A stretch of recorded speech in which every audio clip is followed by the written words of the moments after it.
Dèiem una vegada a un escriptor valencià: nosaltres catalans no desitjaríem altra cosa sinó que emprenguéssiu una obra de forta depuració del vostre idioma, encara que no us preocupéssiu gens d'acostar-vos al nostre català, que tractéssiu de descastellanitzar el valencià i de redreçar-lo i d'enriquir-lo, procurant acostar-lo al valencià dels vostres grans escriptors medievals. Així, tot fent una obra purament valencianista, us trobaríeu d'haver fet una obra catalanista, d'acostament al nostre català,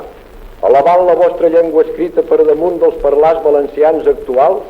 recolzant-la en el valencià del segle XV,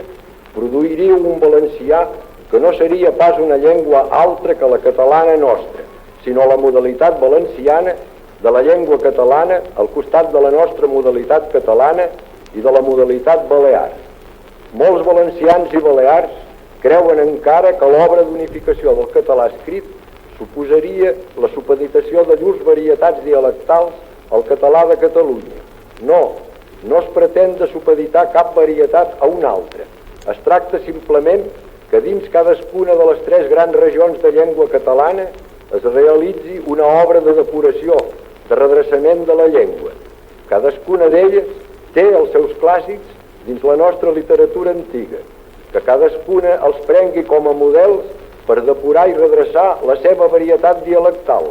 i això sol faria que, sense sortir-nos els uns i els altres del nostre català,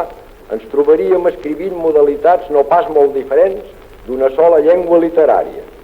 Eliminats dins cada varietat els castellanismes de lèxic i de sintaxi, reintroduïdes en la llengua escrita les paraules i les construccions perdudes durant els segles de decadència literària, enriquida la llengua escrita amb els mots i girs que ens ofereixen els diferents parlars actuals, bandejades les mils corrupteles que hi pul·lulen, evitades les grafies consagradores de pronúncies merament dialectals, les diferències que encara trobaríem entre el català de Catalunya, el català de València i el català de les Illes es reduirien a unes quantes divergències morfològiques,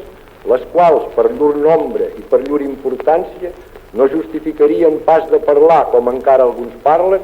d'una llengua valenciana i d'una llengua mallorquina enfront d'una llengua catalana.